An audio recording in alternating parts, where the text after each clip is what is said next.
ᱚᱠᱚᱭ ᱦᱚᱲᱟᱜ ᱜᱮ ᱵᱟᱹᱱᱩᱜᱼᱟ ᱩᱱᱟᱹᱜ ᱢᱟᱨᱟᱝ ᱵᱩᱠᱟᱹᱨ ᱯᱟᱛᱟ ᱫᱚ ᱚᱠᱚᱭᱟᱜ ᱜᱮ ᱵᱟᱹᱱᱩᱜᱼᱟ ᱡᱮ ᱤᱧ ᱮᱠবারে লেবেট লটম কাতে ইন এনে আমার এনেকে লটুয়ে একেবারে এনখান কল্যাণ সমিতি খনা চেদ লেকান স্টেপ পে হাতাও আকাদা ᱫᱟᱠᱚ ᱥᱳᱥᱟᱞ ᱢᱤᱰᱤᱭᱟ ᱛᱟᱞᱟᱛᱮ ᱡᱮ ᱱᱚᱣᱟ ᱡᱟᱦᱟᱸ ᱜᱷᱚᱴᱚᱱ ᱠᱟᱱᱟ ᱱᱚᱣᱟ ᱜᱷᱚᱴᱚᱱ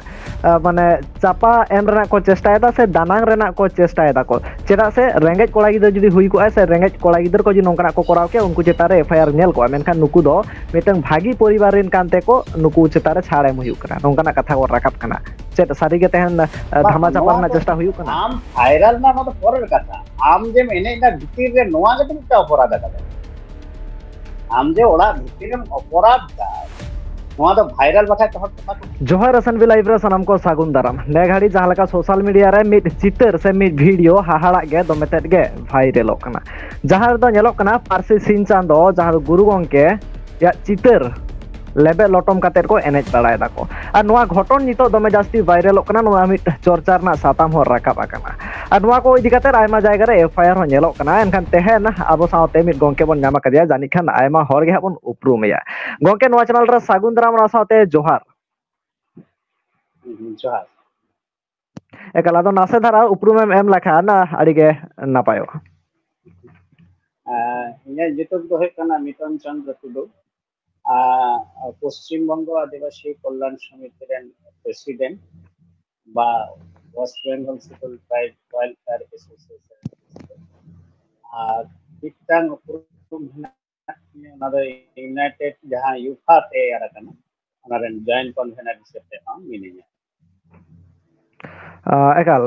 गंके आदो जहां लका नित सोशल मीडिया रे मिड वीडियो जानि दोमेतेट गे वायरलोग कना जानि गम नेल अकदा आदो ओना वीडियो दो हम नेल अकदा से बांगे ᱧᱮᱞ ᱟᱠᱟᱫᱟ ᱧᱮᱞ एकाल आदो ओने ना जहां वीडियो ᱟᱠᱟᱫᱟᱹᱧ नेलो होय आदो ओना वीडियो रे जहां लका नेलोग कना मिटन चितर आटेट अकदा को और ना चितर चेतारे दोमेतेट को एरेज कना आदो ओना चितर दो नासेना बाड़ाय सेना गोदोआ जे ओना चितर दो हा ओकोया चितर कना और ओना चितर दम उरुमा से बांगे ᱱᱚᱣᱟ ᱫᱚ ᱤᱧᱟᱹᱜ ᱫᱚ ᱡᱚᱠᱷᱚᱱ ᱵᱷᱤᱰᱤᱭᱳ ᱵᱷᱟᱭᱨᱟᱞ ᱮᱱᱟ তখন ᱤᱧ ᱧᱮᱞ ᱫᱩᱧ ᱧᱮᱞ ᱟᱠᱟᱫᱟ ᱢᱚᱱᱮ ᱞᱮᱫᱟ প্রথম জানি প্লাস্টার আকাদা তো মানে ইয়ে সাথে জড়াও আকাদা মানে ওনা ᱫᱚ যেমন সিমেন্ট বাকো ᱴᱷᱤᱠᱟ ᱚᱱᱠᱟ ᱟᱫᱚ ᱯᱚᱨᱮ ᱦᱩᱫᱤᱥ ᱧᱟᱢ ᱠᱟᱛᱮ ᱚᱱᱠᱟ ᱛᱚ ᱦᱩᱭ ᱨᱮᱱᱟᱜ ᱠᱟᱛᱷᱟ ᱫᱚ ᱵᱟᱝ ᱠᱟᱱᱟ ᱡᱟᱦᱟᱸ ᱛᱤᱱᱟᱹᱜ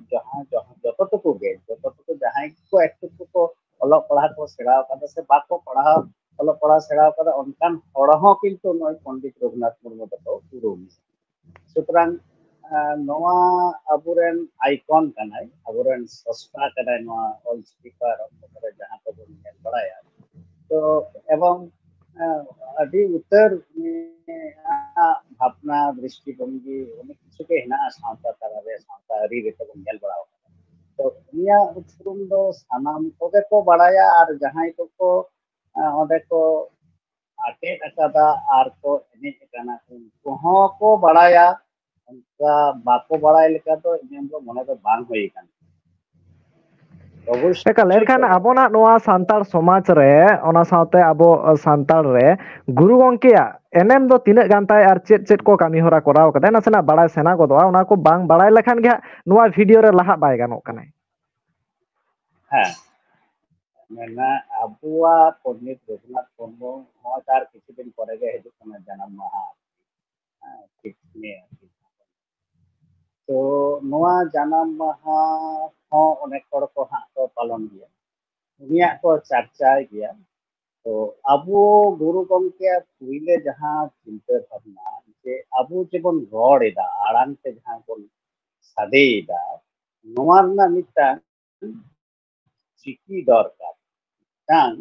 ᱪᱤᱠᱤ ᱵᱟᱝ ᱛᱟᱦᱮᱸ ᱞᱮᱱᱠᱷᱟᱱ ᱟᱵᱚ ᱫᱚ ᱯᱩᱥᱴᱟᱹ ᱥᱟᱺᱦᱤᱡ ᱚনেক ᱡᱤᱱᱤᱥ ᱜᱮ ᱵᱟᱵᱚᱱ ᱚᱞ ᱵᱤᱞ ᱛᱮ ᱵᱟᱵᱚᱱ ᱨᱟᱠᱟᱵ ᱫᱟᱲᱮᱭᱟᱜᱼᱟ তো ᱚᱱᱠᱟᱜᱮ ᱢᱤᱫᱴᱟᱝ ᱪᱤᱠᱤ ᱟᱵᱚᱣᱟᱜ ᱥᱟᱢᱟᱝ ᱨᱮ ᱥᱚᱫᱚᱨ ᱟᱠᱟᱜᱼᱟ ᱱᱚᱣᱟ ᱫᱚ বিরাট মিটাং আবহাওয়া ওনা সাঁওতারে একটা এমএম কান তায়া আর কি নোয়া ছাড়া ওনা থেকে আবো তো বন চিকি বন সেরাইদা এবং ওনা চিকির না হম মিটাং বিরাট ভবিষ্যৎ না নোয়া তো বন নেল কাদা আবরেন যাহা তিনা সেরা সেরা যাহাই কো নোয়া কো নিয়ে কো চর্চায় আবনা উনকু হন নোয়া কো বিষয় তে কো মেন বাড়াই আবন গিয়া এবং বিশেষ করে নডেনা নিতুম তো আপো অনেক হড় বন বাড়ায় সিকুটি টুডু কথা আপো বন বাড়ায় ᱱᱚᱣᱟ ᱵᱷᱟষᱟ ᱞᱮᱠᱟᱛᱮ ᱩᱱᱤ ᱵᱟᱭᱨᱮ ᱦᱚᱸᱭ ᱪᱟᱞᱟᱣ ᱞᱮᱱᱟᱭ ᱟᱵᱚᱣᱟᱜ ᱥᱟᱱᱛᱟᱲ ᱡᱮ ᱩᱱᱟᱹᱜ ᱥᱟᱹᱦᱤᱡ ᱢᱟᱱᱮ ᱟᱹᱰᱤ ᱡᱳᱨ ᱢᱟᱱᱮ ᱟᱹᱰᱤ ᱨᱟᱹᱥᱠᱟᱹ ᱥᱟᱞᱟᱜ ᱮᱵᱚᱝ ᱱᱚᱣᱟ ᱵᱷᱟষᱟ ᱡᱮ ᱡᱚᱛᱚ ᱫᱤᱥᱚᱢ ᱨᱮᱱ ᱦᱚᱲ ᱠᱚ ᱦᱟᱛᱟᱣ ᱮᱫᱟ ᱥᱟᱱᱛᱟᱲᱤ ᱡᱮ ᱩᱱᱟᱹᱜ ᱥᱚᱨᱮᱥᱟ ᱱᱚᱣᱟ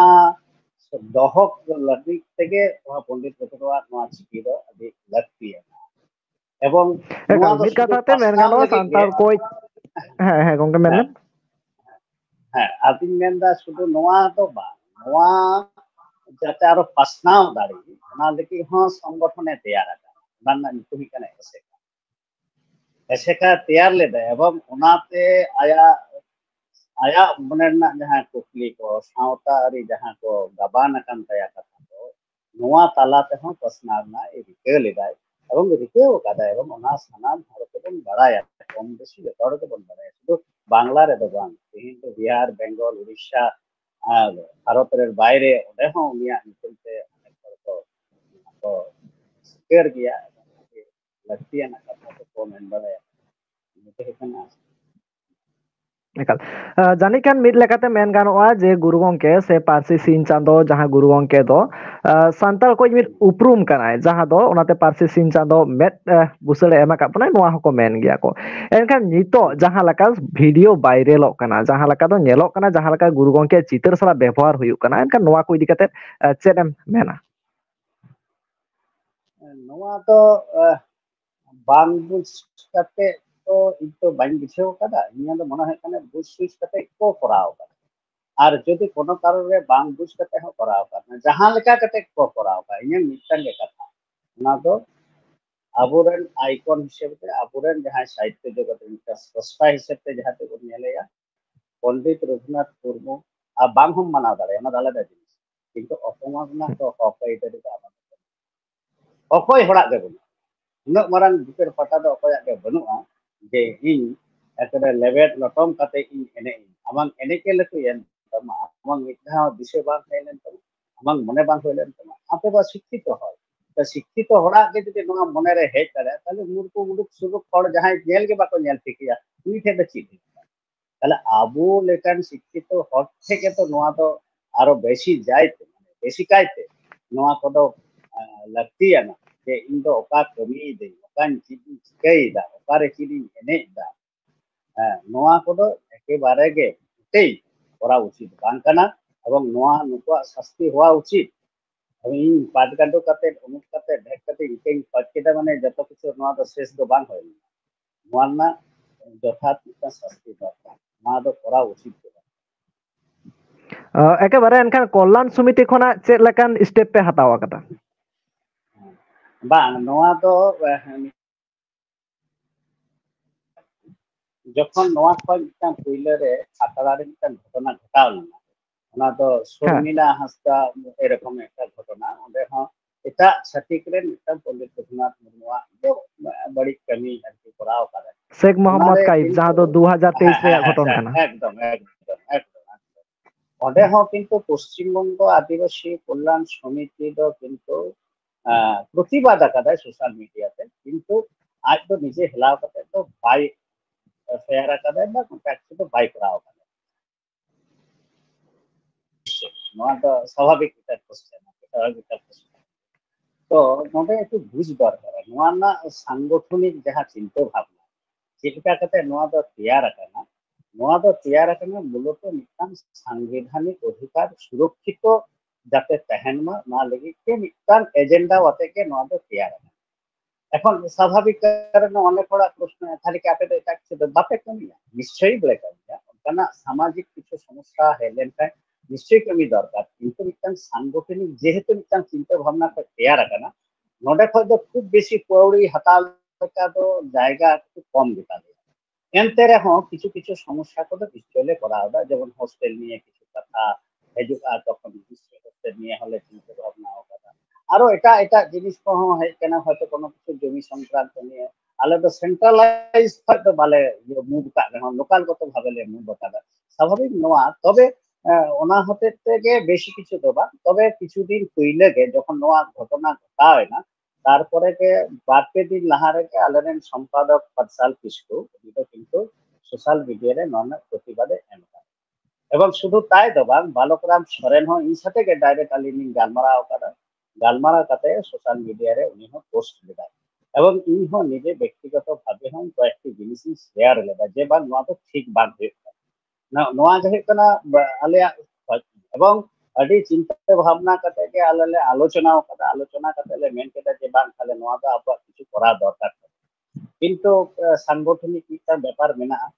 ᱥᱟᱱᱟᱢ ᱠᱚᱣᱟᱜ ᱜᱮ ᱢᱤᱫᱴᱟᱝ ᱪᱤᱱᱛᱟᱹ ᱵᱷᱟᱵᱱᱟ ᱢᱮᱱᱟᱜᱼᱟ ᱚᱸᱰᱮ ᱟᱞᱳᱪᱚᱱᱟ ᱠᱟᱛᱮ ᱢᱤᱫᱴᱟᱝ ᱜᱮ ᱦᱩᱭ ᱠᱟᱱᱟ ᱡᱮ ᱵᱟᱝ ᱟᱵᱚ ᱫᱚ ᱟᱵᱚᱣᱟᱜ ᱡᱟ সীমাবদ্ধতা ᱚᱱᱟ ᱠᱷᱚᱡ ᱫᱚ ᱵᱟᱹᱲᱛᱤ ᱫᱚ ᱪᱟᱞᱟᱜ ᱨᱮᱱᱟᱜ ᱫᱚᱨᱠᱟর ᱫᱚ ᱵᱟᱹᱱᱩᱜ ᱛᱟᱵᱚᱱᱟ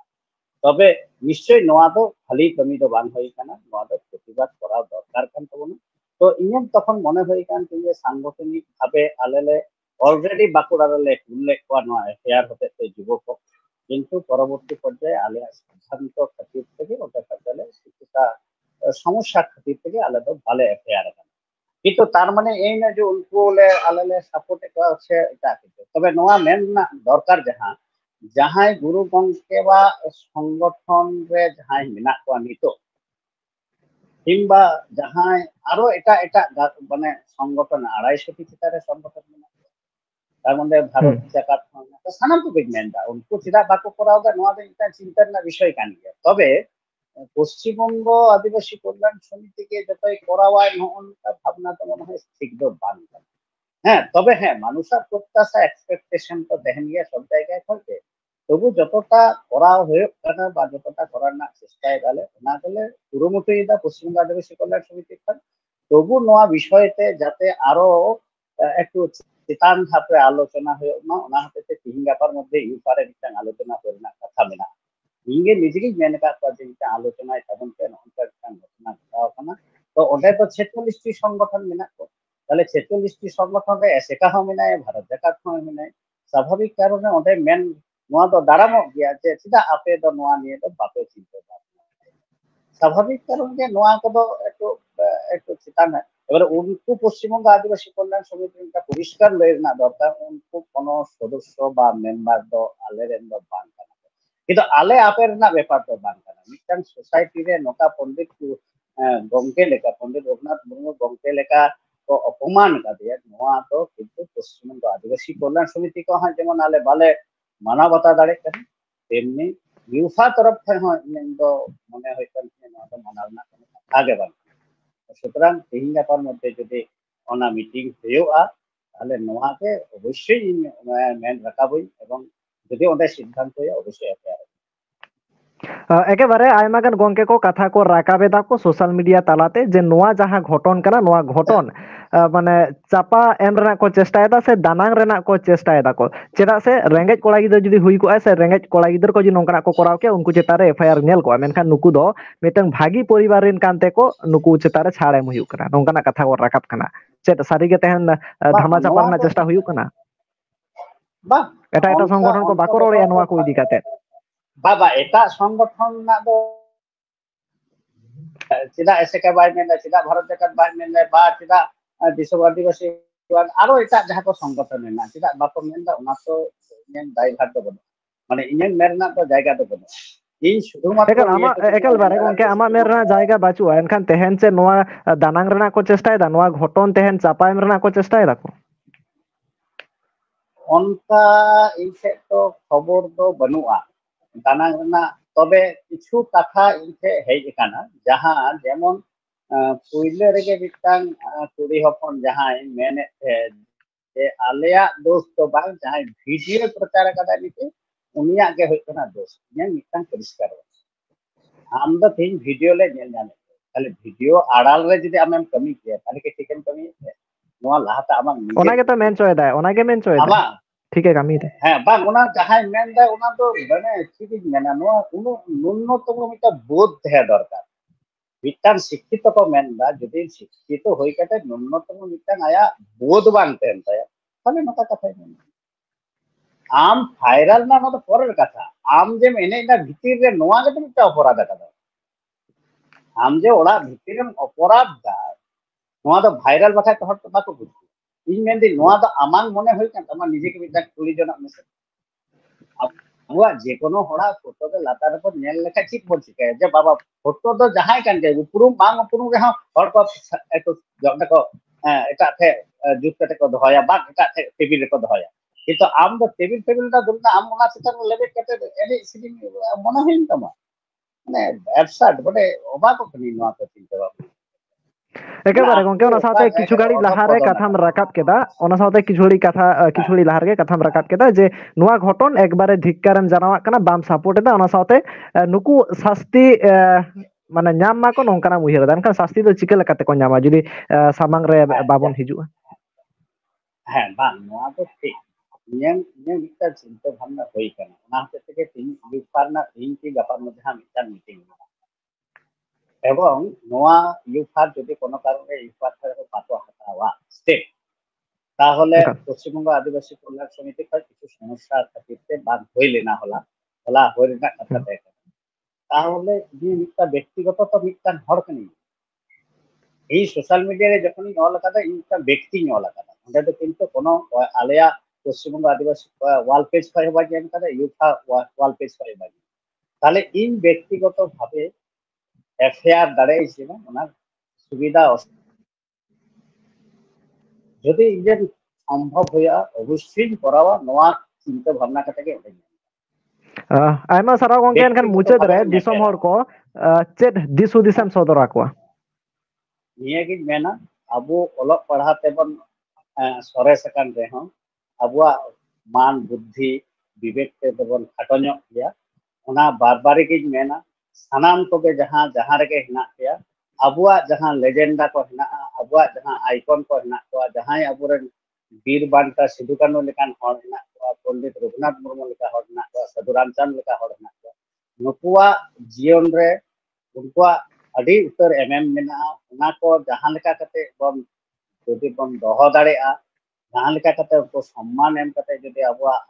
এমএম হাপেন দিয়ে যদি উনকুয়া রীতি রেওয়াজ কালচার ভাবনা को বন প্রতিষ্ঠা দাঁড়ায়া তাহলে খাকে আবুয়া সাঁতারে অনেক অনেক ভাবি কমি হয়ে দাঁড়ায়া নোয়া তো পতিও মেনা और বিশ্বাস মেনা সুতরাং আপে হন সানাম কোকে উনকা বেবাড়ি দ আলপে কমি তাবনা নোয়া को কমি লাহারে 10 বার চিন্তা তাবনতে বাকি তো যে কোনো মুহূর্তে আমাদের শাস্তি কিন্তু নাম করতে নিতে তো মেন করতে আইমা আইমা সারাও তেহেন আবো বন ñam le তাই যাহা দো কল্যাণ সমিতি খনা মিথুন চন্দ্র গঙ্কে তেহেন বন ñam le দিয়া আইমা রস্কে বুঝাই না নুনা ঘাড়ি অক্ত এম লাগিতে ওনা সাথে নিতো যাহা কা ঘটন কো ñelok না সোশ্যাল মিডিয়া রে নোয়া কো ইদি কাতে আজাদ দিস উদিস পাসনাও লাগিতে আইমা সারাও গঙ্কে নুনা ঘাড়ি অক্ত এম লাগিতে আর দিসম হর কো নোয়া কো ইদি কাতে আপে কো আছে রুহে দ্বারা কমেন্ট রাতে সদর তাবন পে মানকান সালাম কোগে জোহার গঙ্কে আইমা আইমা সারাও